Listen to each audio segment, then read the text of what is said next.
everybody.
This nation big and strong, work away, work away.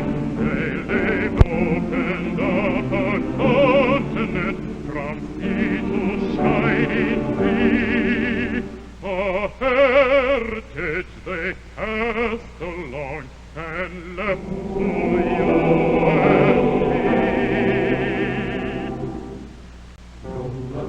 Roll on, America, fill those berries, scale those riches. Roll on, America, rear those houses high.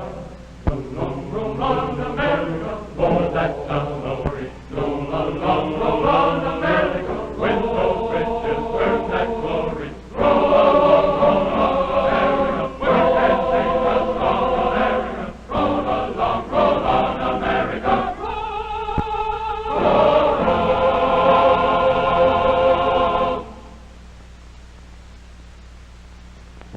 Roll along. That's what we've been doing, haven't we? That's what we've been doing for a lot of years.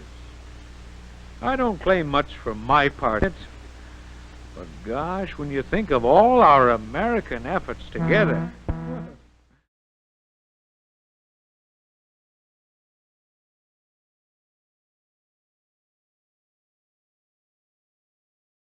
Here we are. Let's try this. There we go. Can you guys hear me now? I think we're set. There we go. Okay, for some reason that one's not working. Okay, we should be working live right now on YouTube. Welcome aboard, everybody. Again, with the technical issues on this side. I just can't seem to get my crap in order. I hope we're doing well. Should be working now. There we go. Let's make sure this is working over here. Let's see. Come on.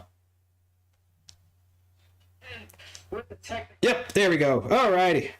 We're good. We're live. We're set. Welcome aboard, everybody. It is your host and conductor on this wild ride with a lot of technical difficulties, Demetrius Villa, on the American Rail Club. I am back from Los Angeles, from the LA area, and boy, do I have a lot to talk about. And of course, you all have a lot to talk about too, but was LA the hellscape that I was told that it was, the apocalyptic hellhole that it was? Not necessarily. It actually wasn't that bad. Hello, Usman for Cupertino, California. You know what? I gotta have an apology. An apology is in order, okay, for all the Californians, okay. It is it's a beautiful state, okay. That I will say. It is a beautiful state, and I can definitely see why people love the state, why people have flocked to the state historically. It is definitely a wonderful place. Never had any bad weather over there. It was nice. I do have to say it was nice. Sprawling. I mean, it's ridiculously massive, the whole entire area. I was staying over in the Pomona and Chino area because, of course, I had work, and that was the main reason for that trip. I did a lot of work. The best work, the most fantastic work. It went well. But I gotta say, Los Angeles, big place, the biggest place around. Just a lot of sprawl. A lot of sprawl.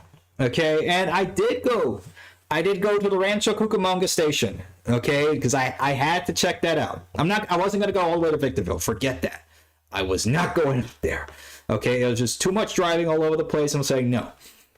Of course, I had to do work, and I did a lot. I did a heck of a lot more than I thought I was going to do there. I completed my task, and way before, and even all the other tasks that I had outside of work. So I got footage. I do have to say the Metro is it reminds me a lot of Tri-Rail. It's basically it's Tri-Rail West. So Brightline West and Tri-Rail West. Okay, that's basically what I thought of it. But I did ride also on the Metro on the Red Line from Union Station. I went to Union Station, of course. Went on to Hollywood. Hollywood Boulevard. Here's the thing I do gotta say, and this is somebody who's born and raised in Miami. Okay, probably will die at some point back in Florida, back probably in Miami at some point. Okay, Hollywood Boulevard is kind of dead. Okay, I was there on a weekday in the evening, but I mean, come on. And then the worst one was Venice Beach. I mean, whoa, it was completely dead. I mean, what was going on? Santa Monica Beach was nice. Okay, I do gotta say that was pretty nice. It was kind of a mixture between, for us Floridians, it was kind of a mixture between Bayside and South Beach. Okay, I do gotta say it was nice. Okay, but still not as much people as we get in Florida. Definitely we're winning in the tourism area, but definitely the nicest place was the Griffith Observatory. That was wow. Okay, very fantastic view. Let me see, but yeah, it's let me see. You see sprawl. I see from Brightline's view a lot of development opportunities to grasp. Yeah, and here's the problem: is again coming back to the sprawl and coming back to the loss of people in Los Angeles, because it seemed like people were leaving. I mean, the company that I worked for was originally from California, and they left. I used to work for Toyota Material Handling, which was based, I believe, it was either Ontario or Irvine, California.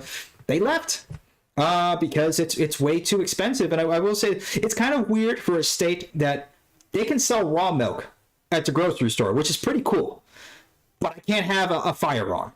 Or the taxes are ridiculous, or I have to pay 10 cents for which is again not a big deal. 10 cents for a plastic bag. I mean, at least the plastic bags are a little bit better than most usual plastic bags. But I mean, it's a little ridiculous here and there. And there was one place in Santa Monica they would ask me to pay $40 to park for an hour. I'm like, nah, bye bye.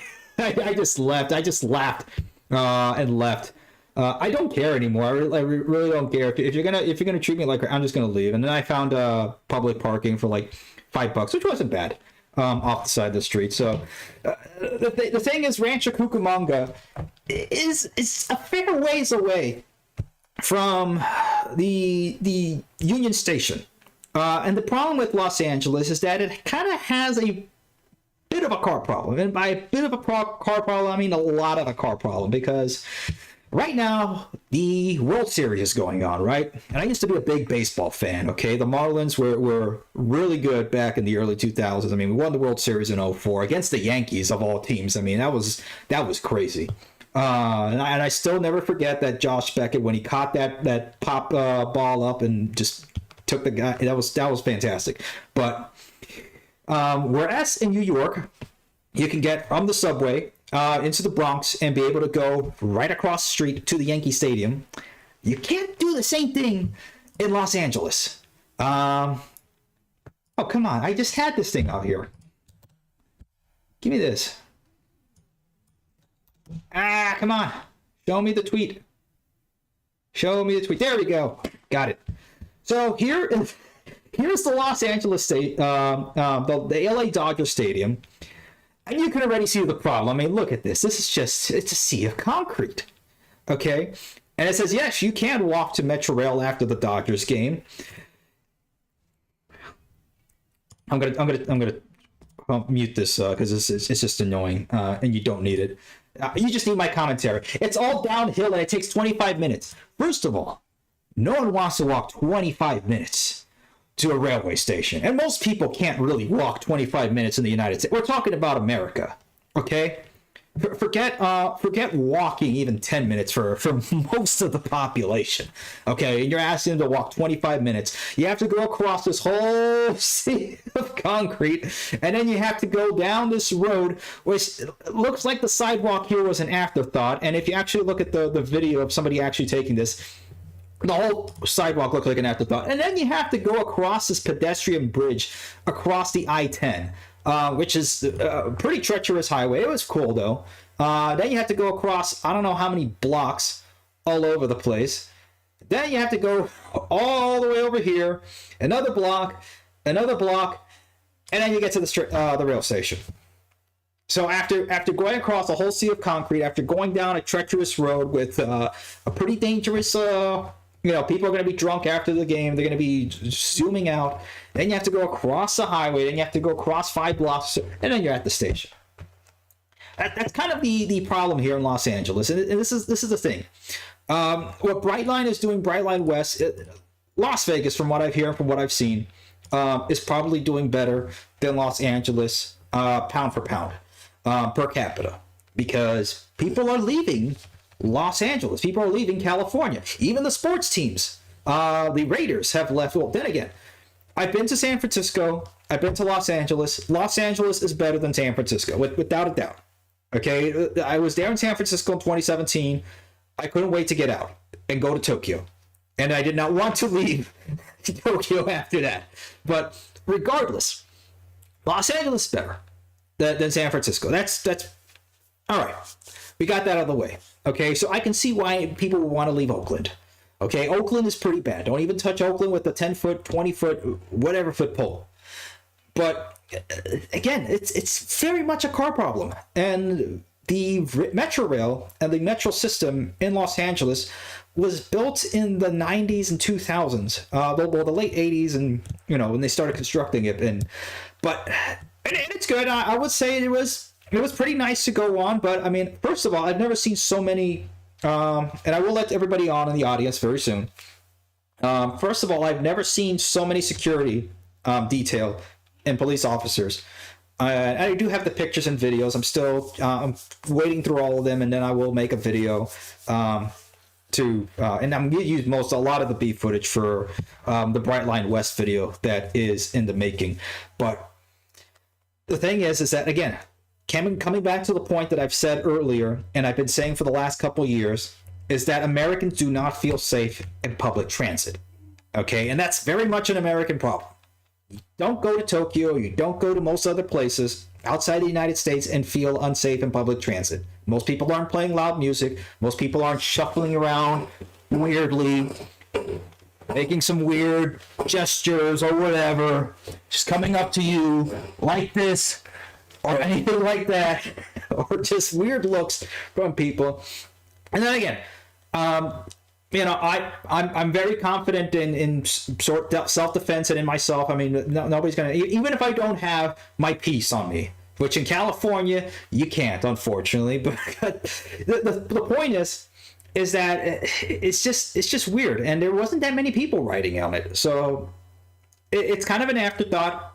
But can it get better? Yes, but it's gonna take a while. So hopefully California can be made great again at some point. But yeah, I think Brightline has a lot going for it. But it's gonna have to really not only build, but in Rancho Cucamonga, I think it's not, the area that they got is nice around it is still developing. Kind of reminds me of Broward County, or like Miramar and all those other places in Broward County that's starting to build up. But I do think it has a chance. And I did see the Urban Docs video, like you guys were mentioning last time on Brightline. I did go through that. I think he had some fair points. I'm going to be fair about it. He had some fair points, but he was missing a lot. Definitely the biggest thing that he was missing was saying that Brightline was pushing a lot on the real estate side of things. And here's the thing. Yes, the actual successful privatized high-speed rail systems and rail systems in general, like the Shinkansen, like the JR systems, are banking a lot on the real estate. That's what makes them what they are. Because you have both the real estate side of things, which probably make about 40 to 60% of it at any given time, and the rail, which some of those rail systems, like, of course, the Tokaido Shinkansen, is like their bread and butter. But anyway, let's bring people on. It's 8:16. I'm going to end this over. Hard stop at 9 o'clock, but let's get people on board. And then we'll also bring in some comments over here as well on the side. So don't if you guys are in the comments section, don't feel that you're being left out. I will bring you guys in. Let's bring on David. And then in 5 minutes, we'll bring on Minor Tree. Hey, David. Yeah, I'm here loud and clear. How you doing? Something crazy happened in the railroad community. Like, you remember a couple of weeks ago when we were talking about the rail lines in North Carolina? Yeah. Turned out they're getting the rebuild done even faster than we thought they was. Oh, nice. Like, the whole... I forgot about the Crinfield sub up there in the brewerage. They're out rebuilding the line very fast. Like, fast rebuild. Building all of that. What's the ETA that they're building on it, or when they'll be completed? Probably around November, early December. Yeah, that's pretty good. But of this year. Like, they're really ahead of time with that, you know? Hey, that's good. Take all the good news you can, man. Mm-hmm. I'm not live streaming. I'm actually in the break room at work, you know? Oh, okay, man. Hopefully, I'm not going to cut into your break or anything like that. I'm already off the clock. Anyway. Oh, good. Okay.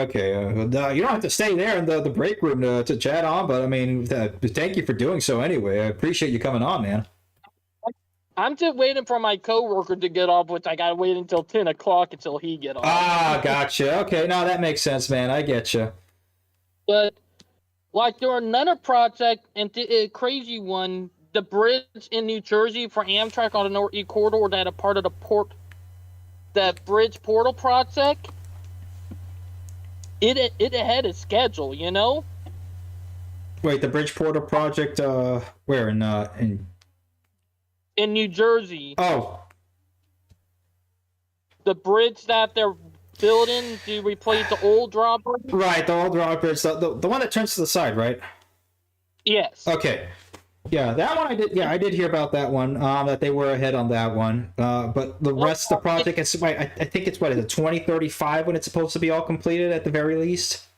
I know, but the bridge project is ahead, like, a year and a half ahead of schedule. Like, they're already 80% complete. That's at least a good thing. Now, if they can get the rest of the project done on time, that would be good. No, I mean that's a good thing for sure. It's a much better use of our taxpayer money, and forget the money. It's just get the projects done. Mm-hmm. Oh, speaking of that Amtrak got the contract with Metro to operate Metrorank in 2025. So guess who's going to be getting the award? Alson. Wait, Metrolink over in Los Angeles? Yep. Oh yeah, that's right. Amtrak, Alson is going to be the new operator, the one that built the Avail of Liberty. Also, we got some extremely good news about the Avail of Liberties. They'll finally start operating March 26th of 2025. Oh man, it's only been 6 years since they got into service. No, 7. 7, but one of the reasons why I took a bit was because of COVID. But here's the link. It's from Reddit, but also on from a Reddit post on Amtrak. It's that we sent it in the community link for community chat. Yeah, let's go ahead and visit that. Here we are. Amtrak loses Metrolink contract. Alstom awarded bid. Amtrak has lost the bid to continue being the T&E operator of Metrolink. Alstom has been awarded the bid. From what I hear, the handover will occur summer 2025. Okay, for the train operation and maintenance services. Was that also okay? So that was the full-on operation and passenger rail operation, correct? Correct. Okay, so now Alstom will be going ahead and do it. That's going to be interesting. I don't know how long the contract is for. I would assume since it's a government contract, it's going to be probably a 10-year contract. That's going to be hilarious with Brightline though, sitting in there at the same station or on the same line, but that'll be funny. But also, CN is right now in hot water because they're trying to screw over Via Rail in Canada too. Like with Via Rail in Canada, CN is trying to put a weight restriction on the new train set that they're getting from Siemens, and it completely backfired on CN. Oh man. The government is dragging down on them, trying to screw over passenger rail. A good thing, you know? Yeah, I mean, we always talk about how bad it is here in the United States, but Canada is probably worse than every other metric sometimes when it comes to it. Oh, I know. And speaking of that Mexico might put it in our place because they're developing their own version of Amtrak. Yeah, I heard a little bit about that. I mean, they have the one in the Yucatan that's been doing pretty alright from what I've heard. Not just that. I know that's not, I know that's separate, but I know they were bringing up their own their government run passenger rail system. Not just that, but they just passed a bill. I just sent that in the community chat too. Mexico is prioritizing returning passenger rail service to Mexico.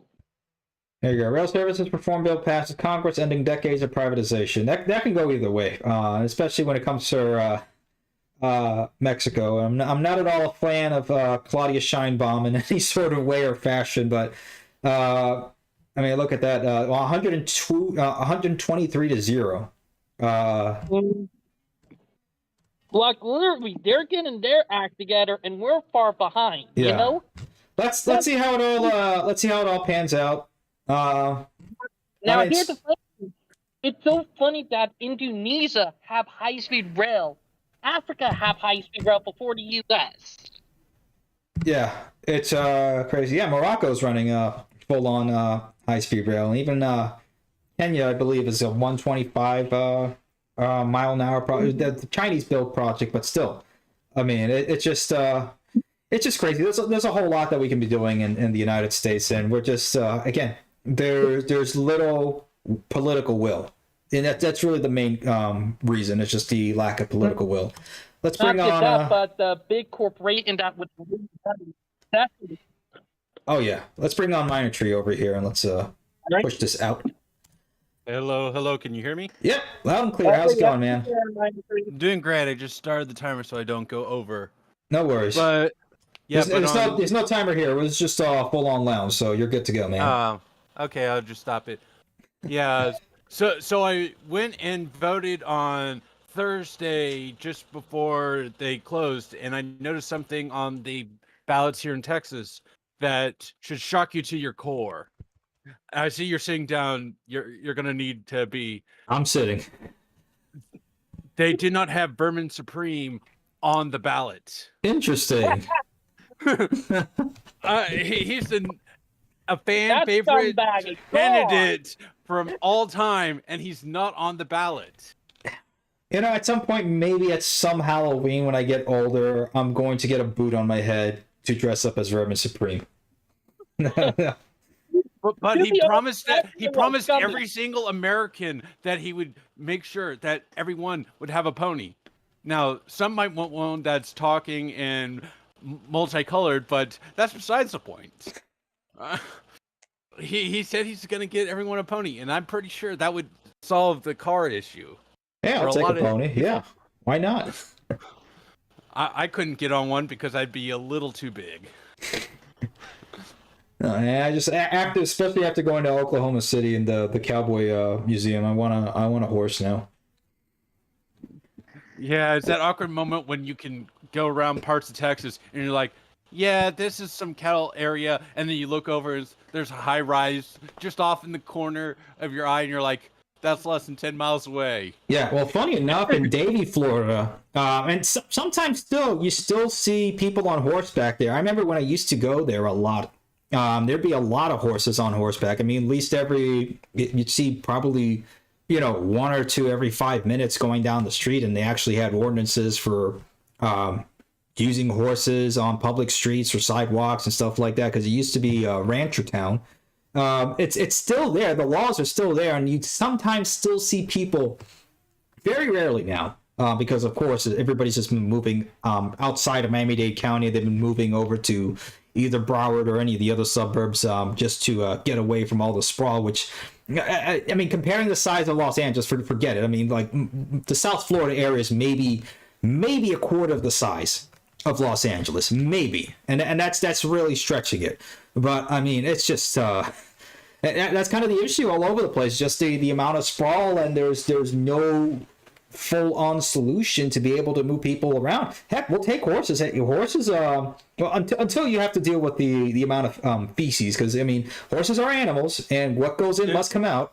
Yeah, it's like, how did we solve the horse problem? Well, we created the automobile.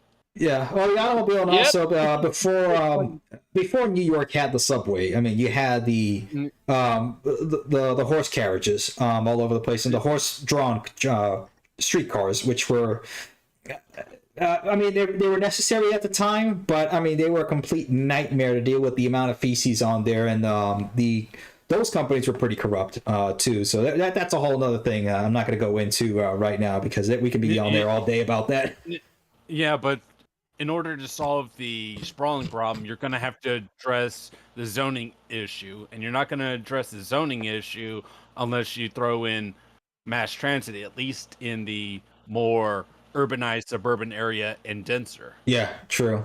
But once you realize it's multi-layered issues that all have to be solved around the same time, it really just comes down to rebuilding the existing system, which would be very time consuming and expensive, versus tearing down and then just starting over from scratch. Yeah.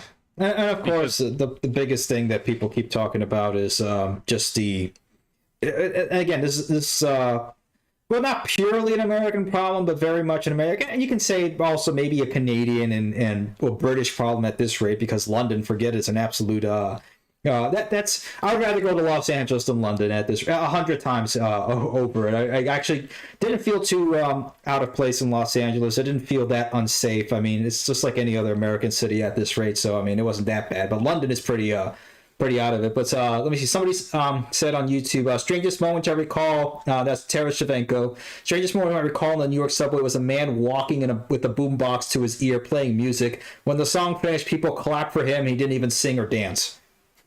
I think that was out of fear, Terrace, because if nobody clapped for him, that boombox was going on somebody else's head at a very fast pace.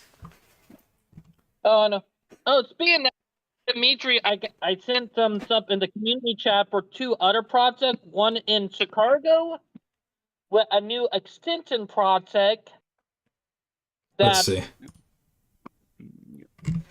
And the other one on CXX and CKC too. So we got two other projects. All right. Open those both here.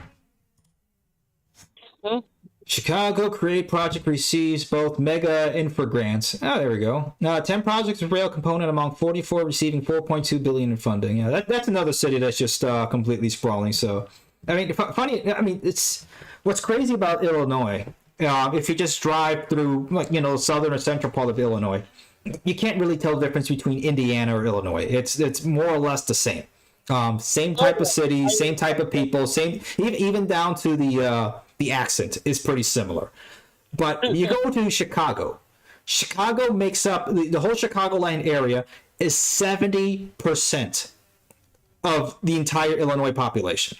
70% of people in Illinois live in Chicago, versus in Indianapolis, that's 30% of the state. That really tells a lot also about why the politics are there too, because and that's why Illinois votes, because the rest of Illinois would be voting red if it were not for Chicagoland, and plus maybe Springfield, Peoria, and a couple of other cities. But I mean, it's just immense when you think about that, the difference in terms of urban area and population density in different states and what the makeup is. But anyway, getting ahead of myself over here. But that's not also including the fact that Chicago has known gangs and organized crime families that run there, that some have not been thrown in jail, period, and they may or may not help with the politics. Yeah. Honestly, I felt more safe. I will be honest about this. I felt more safe in Venice Beach than the last time I was in Chicago on the Miracle Mile. That's true. And Venice Beach was dead. I mean, It was crazy on what's going on. No, it was Friday night on Venice Beach. First game of the World Series between the Dodgers and the Yankees. So you think everybody would be out. You think the bars would be hopping. There were maybe 2 bars with maybe a combined population of 10 people at those bars. It was dead. Everything was boarded up. And all I got from Venice Beach, where is it? Where's this stupid thing that I got over from here? There we go. All I got for $49. This was a ripoff. I mean, it's cool, but it's a ripoff. All I got was this sweater with Arnold Schwarzenegger. I mean, come with me if you want to lift. Venice Beach, California. I mean, $49. That's why nobody's on Venice Beach, because I can go to Hollywood Beach and get like 5 T-shirts for that price. Give me a break. Venice Beach, what's wrong with you guys? Rip off and a half. What you don't want to go walking down the sidewalks in parts of the LA and then wake up in a ditch while some guy took your kidney to pay for his drugs? Yeah, that's just not, I mean, even downtown Miami. Downtown Miami is kind of dead most of the time. Had more people than downtown Los Angeles walking around. It was kind of a, again, I'm thinking like, oh, I guess everybody's moved out of the state or something. It's a little what's going on. That's why I felt safe, because there was nobody there half the time. Yeah. I think it's a good time to bring in some more people. Don't you think? Let's see who else is on here. Bring in some more. All right, Renell Reed, here we go. Anybody, if you want to speak, just put your hand up in Discord. Your Discord hand. Not the not the whole hands up. You know what I mean. Here we go. Renell, you're on. How's it going, man? Hey there, you hear me? Yeah, loud and clear, man. How's it going, bud? Okay. Doing all right. How's it going up in like Buffalo Steve. there? Has it gone? It's getting chilly up there now at this point. Yes, it is. Oh man. I'm more towards the Albany area. Okay, all right. It still gets cold there. Yeah, not as cold as Buffalo though. That's oh man, the amount of snow they get there sometimes. There was, yeah, they were talking about a week or so ago. They were talking about cutting some trains between Albany area and New York City. Is it just because there's not too many people riding on them now, or they're not having enough ridership like they had before? I know most places have not caught up to the COVID levels or pre-COVID levels, but I mean, it's just. I kind of think, well, could this be an opportunity for Brightline to step in my area and start running some trains? I don't know about Brightline, probably not, but I mean, look, and here's the thing, I'm more of the school of William Lind and Paul Waywork, that, and he's, more right-wing for sure, in terms of transportation, but for the reason that they make sense is that the problem in the United States is that we don't have a free market in terms of transportation, because the government has completely chosen the winner, and that it's going to be rail and airlines. And if somebody, for example, let's say they had enough cars or airplanes. Yeah. And let's say somebody had the capital and the wherewithal to say, hey, I want to take that rail line and I want to go ahead and operate my own rail station and my own rail operation. You can't really do that in this country unless you already own the right of way, like Brightline did, and on the FEC, or at least if you're a sister company, because they're not technically the Florida East Coast Railway, they're FEC Florida East Coast Industries, but that's the thing, you can't really do that in this country. I mean, even Spain has much more of a free market in transportation. That the Spanish government has already built the railroads. The Spanish. Oh yeah, that is true. Yeah, the Spanish Renfe can run it, or you can have exactly. You can have competition. Even in Italy, you have a private railway, high-speed railway, running against the government railway. And most people prefer the privatized one because the Italian government-run one is mainly on strike half the time. And there's different ways to do privatization. Okay, you can do something like that. You can do something like the Japanese, where each and every single one of their own companies owned the entire region and section of railroad and the operations. It's like JR East, JR West, JR Central. Or you can do something completely terrible like the UK privatization system, where somebody owns the operation, somebody owns the equipment, somebody owns the trackage, and somebody else owns the tracks or the station. Nobody gets along, and there's always issues, and everybody's always late. So I believe the term you were thinking of was crony capitalism. Yeah. And that's the thing. There's a way, and here's the thing: capital is a tool to be used, and it can be used completely. It can be used right, or it can be used wrong. And when you use it right, and people are using that tool, again, it's not just for the sake of making money. It's for the sake of making people's lives better. It's a tool to make people's lives better, and that's what we should be thinking of it as. Yeah. Made me wonder, did Hochul get buy some stake in Brightline or something to have it run in her state? I don't know. I mean, it's I don't think even Brightline. Yeah, like what Riscott did. Yeah, and I think here's the thing is that, again, New York is kind of suffering from the same problem as California, where people are leaving the state in mass amounts. And that's the problem, is that by the time Brightline gets from Las Vegas, and Las Vegas is growing pretty rapidly. I mean, every time you see Las Vegas in any sort of sporting event, the city just looks bigger and bigger and bigger. I mean, come on, you have Formula One there, you have UFC there. The Raiders have moved there. They're thinking of getting other teams to move over there.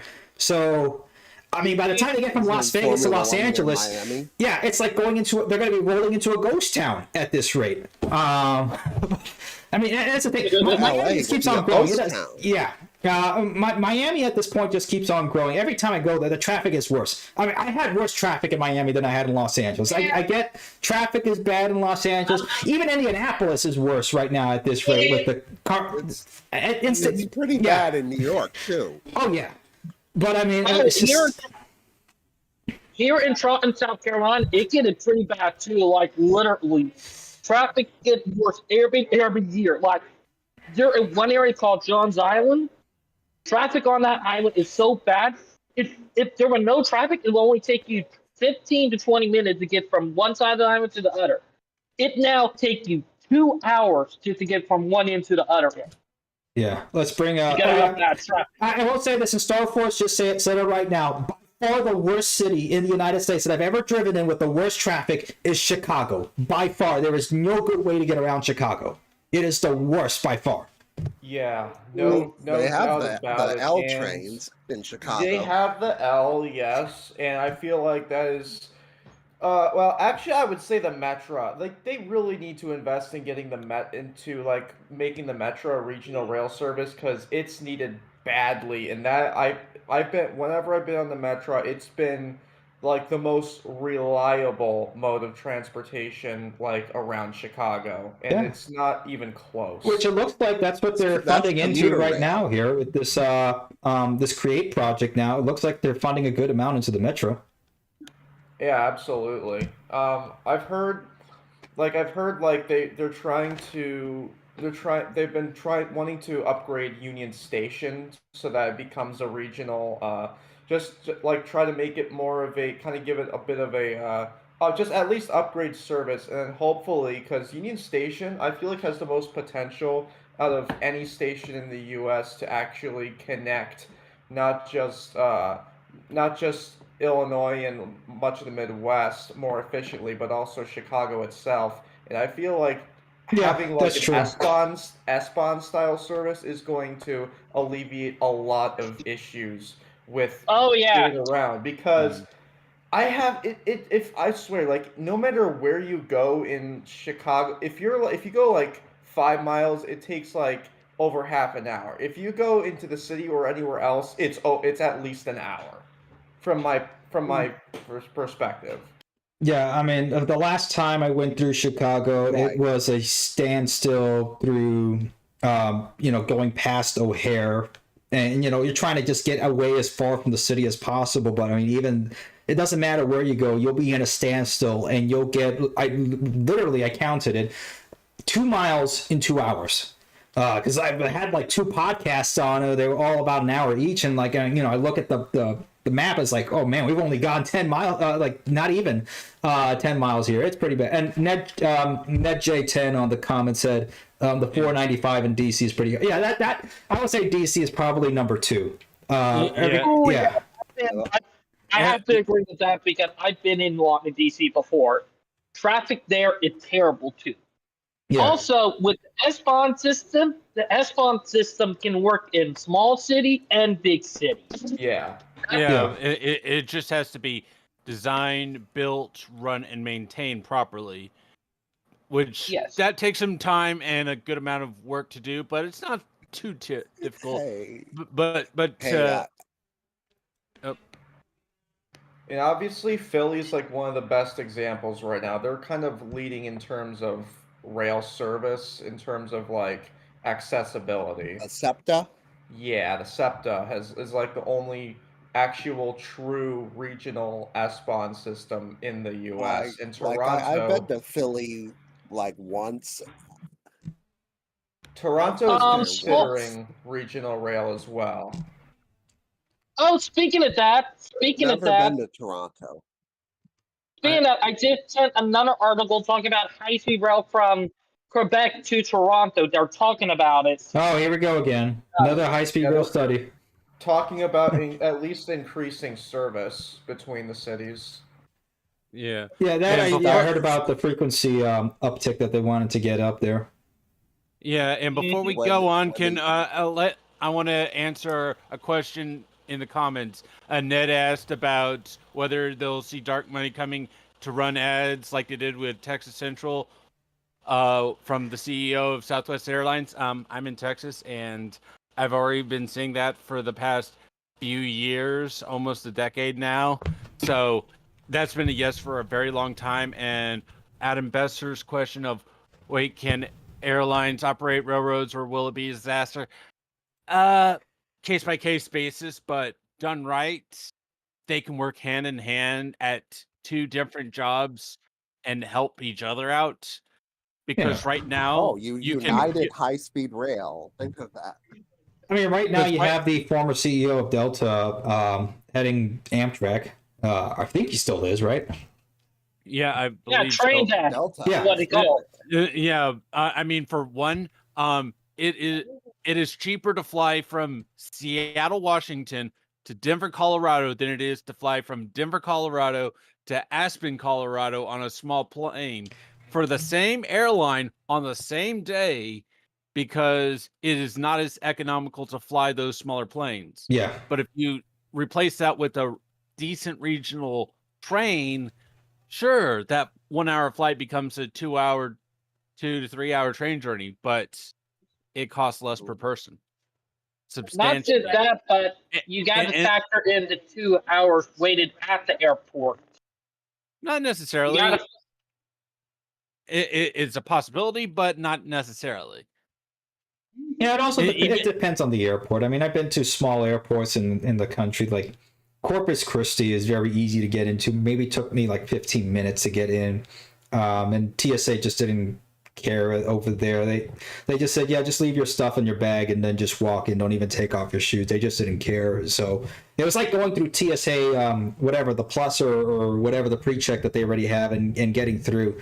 But I mean, they should do that for every airport. I mean, I don't know why we have to have a paywall for our own government system, but it's ridiculous. And you know, you guys know my thoughts on the TSA. I think it's absolutely ridiculous. But I mean, smaller airports can make it easier to get through, especially if they design it in a way. There was a video I saw, and I knew about this about airports, that some of the airlines can basically just buy out an entire terminal, and that's what kind of makes it more expensive, is that they own the rights to the different terminals and the gates. Yeah, and all those gates. So like, let's say for example Delta, well, like at LAX, they basically have an entire terminal for themselves, or American Airlines at Chicago have an entire terminal for themselves, or United at Newark.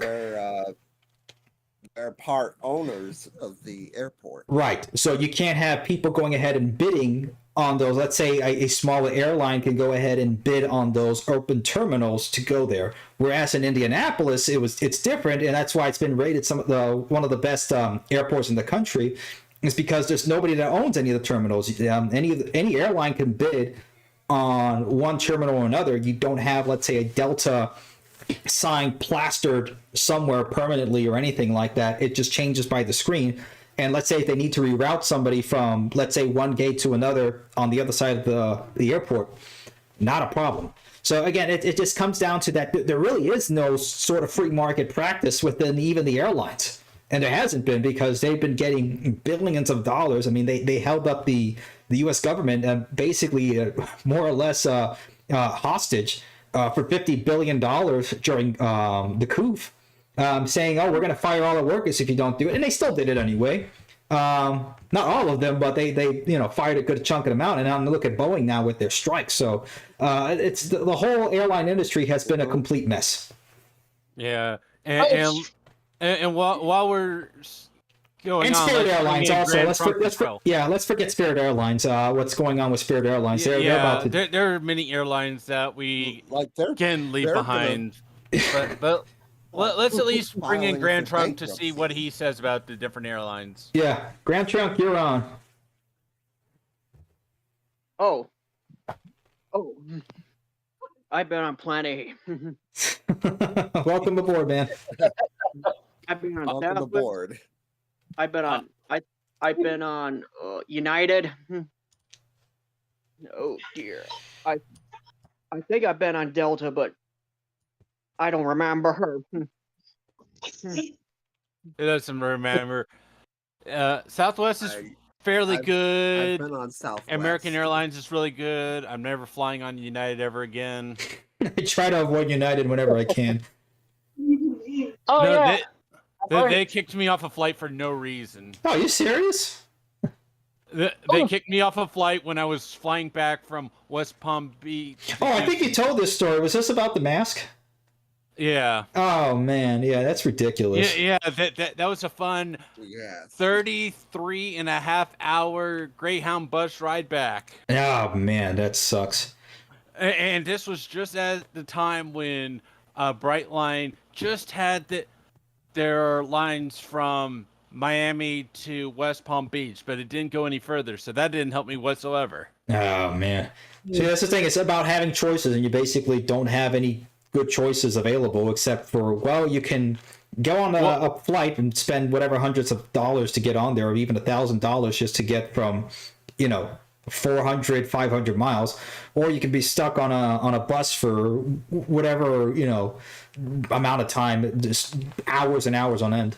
Well, I could have taken an Amtrak train, but at best I would be going about the same speed of the bus, and it would have costed me more. Yeah, and that's the problem with the Amtrak. I mean, a lot of tickets are prohibitively expensive just to get from the same place. Let's say Miami to New York. Sometimes you'll be spending maybe $800 on a coach on Amtrak. Whereas maybe you can find a Spirit Airlines. Yes, it's Spirit Airlines, and you have to endure Spirit Airlines. But I mean, comparatively to the costs maybe you'll spend $200, and that's the problem. Is that, and again, we're not really talking the right distance either, because that's mainly a distance that would be conducive more to airlines in terms of market share. Let's say something. Let's pick a different city, like let's say, I don't know, Columbus, Ohio to Chicago. Let's say that there was a good Amtrak service running to there. I mean, comparatively, Amtrak will maybe charge $300, or maybe you can find a Spirit Airlines flight for like $94. And that's the problem, that it shouldn't be that costly on Amtrak. I mean, Amtrak is sometimes 10 times more expensive than the Shinkansen in Japan.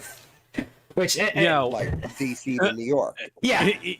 Everywhere you look around the world where there's a decent higher speed or faster train system, as well as airline tickets, you're really paying maybe 10% more for the plane to get you there a little bit faster in most cases. Yeah. Also, It could be because Amtrak is a federal monopoly. Well, it's a quasi-nationalized company, and it's allowed to remain a monopoly because government says so. Yeah. Let's compare maybe like Europe, for example. I mean, there's some you can get some high-speed rail tickets for €8 in Spain. And what's really weird is there's high-speed rail companies in Europe that actually broke off a part of their company to run similar sets of trains on the same tracks, but it's just the cheap seats. It's just pure economy. You have to buy your own stuff, and there's no luxury whatsoever. And those tickets are really cheap. Yeah, it's like even the for Ryanair. It's the Ryanair or Spirit Airlines of high speed rail, but you actually have room to walk around and lounge. Yeah, you just have to buy the air you breathe. Yeah, but I think Dump Trucker also wants to join us. Well, we have like 10 minutes left. Let's jump it on, man. Yeah, I think that also comes to just economy of scales. I mean, they have more high speed rail, so I mean, look, you have more supply. You can joined y'all late. Welcome aboard, man. Hey, how you doing? All right, how about you? I think we're all good here. Heard y'all talking about transit. Technically, most of the time we do here. Yeah. Someone mentioned bus, and the first thing that came to my head was my locally failed bus system. Where was that in? Des Moines Area Rapid Transit. It's running out of money. Oh man, Des Moines, Iowa? Yeah. Oh man. They're running out of money. The city I live in actually a few years ago discontinued with our, because they only had like 5 people riding in total. Oh man. On their bus. What, the bus system? Yeah. We don't have a train system, only a bus system, and everyone's so addicted to the car here. It's bad. Yeah, and I think that's the thing. Smaller cities like that are just there's kind of really no hope in getting rail there because there's just really no density. Yeah, I mean they could, but that's why you have to build density. That's what you gotta do. If you want rail in a less dense area, it has to have been there before the car came along for it to have made financial sense. It did. And then the interstate came along, and then everyone got addicted to their car. But what happened? But you'll never see Amtrak. You'll never see Iowa fund an Amtrak train because they're always behind. Because traffic now on the interstates has gotten so bad that they finally decided, let's make it 8 lanes because it now needs it. It needed that years ago. And they're about to turn that into a 6-lane interstate between Ames and Des Moines. They should have done that years ago. Yeah, and the only Amtrak service they have in Iowa is southern Iowa near the border with Missouri. And that's only the California Zephyr and the Southwest Chief, and they only run once a day. Mm-hmm. If we're ever going to get a train, it's going to have to be... doesn't fix traffic. Mm-hmm. No. I know. Well, based on the actual evidence, it does fix traffic, but for the one lane to work, it has to have several major factors that all have to be true. One, it has to meet all the demand that is currently there. There's no additional demand that is created, and that it will have no issues whatsoever during its entire running cycle. Which, if one of those is not true, it will have the same, if not worse, traffic at the end of it. Yeah, and which, that's the main problem with the main problem. Years ago. The main problem with the automobile. I mean, I've looked around the world at different roads and interstates and all that stuff, and I found maybe a handful of cases where all the factors are true, and it worked. But those are very select few choices out of tens of thousands, if not hundreds of thousands of situations where it did not work. So yeah, it is pointing out the exception instead of the rule. Yeah, and the main problem, one of the main problems of driving in America is that it's the average person that's driving, and the average American is not really good at driving. That's the thing. You can make the most perfect highway. You can have the most perfect rules available. Okay, passing only on the left. Right. You can, you have everything nice, but most people aren't going to even follow it. You still have people with Ohio license plates that will be hogging the left lane at 50 miles an hour on a 2-lane road or whatever else. And that's mainly the issue in the United States, because it's more helpful for the big three to sell to whatever, dummy or whoever to just go ahead and drive a car. But anyway, all right, last chance to join on in, whoever's in the audience. Most everybody's here, but last words, everybody. We got 4 more minutes. You know what's funny about that, though? I'm a dump truck driver. I see the dumbest of the dumbest drivers. Oh, man. And I just look at that and say, man, if I posted on video, it says, on today's edition of Dumbass Drivers, Dumbass 1, Dumbass 2, Dumbass 3, Dumbass 4. Here's the good thing, dump trucker. You're in a dump truck, so nobody's going to really win a war against you, unless they're trained. So you look into the far distance and you see it, and it's the first time you've seen it in your entire life. It's somebody in a BMW that's using the turn signals. What? That never happened. Hey, I need to bring that up all the time. I need to bring that up. We might now have a problem with SEPTA.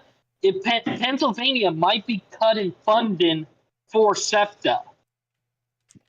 Alan Fisher did a video about it. What's the reasoning behind that? Can SEPTA, however, here's the thing. Can SEPTA make its own money? Yes, it can. They're talking about cutting them. If they're making enough money to survive on their own, there's no need to fund them. Think about it. If Amtrak started running routes to places where they made enough money to turn a profit, government funding, you can say bye-bye to that. I mean, for the most part, as long as a line is breaking even and they're maintaining their equipment right, they can run that system indefinitely. So, which runs out the argument of, we need additional funding. The only way you're saying you're needing additional funding while making money is you're either lying on your budget items and on your spreadsheets, which that'll eventually come up, or 2, you're just trying to milk as much money as you can off the taxpayers' teat, which that tends to get very politically driven very fast. Oh, it does. Also, I did put a link to an article talking about Asheville Passenger Rail might not come back. It's bad. That's if what? Asheville, North Carolina. I just posted an article in the community chat that's talking about Asheville Passenger Rail was set to return after Hurricane. Its future uncertain now. Well, Helene did so much damage. Those railroads are having to spend their own money. They're going to have to rebuild their lines. You saw the. I know. that historic The line limit got was bad. so destroyed that I don't even think they'll rebuild it. It will become a They bike actually trail. are. Alrighty, guys. Asheville need train. Asheville Alright. need train. Clinchfield? It needed. Clinchfield? The Clinchfield line got demolished.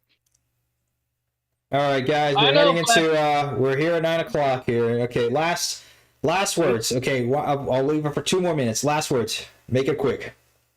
10, 20 seconds each. I hope Asheville rebuild rail system. I hope they do.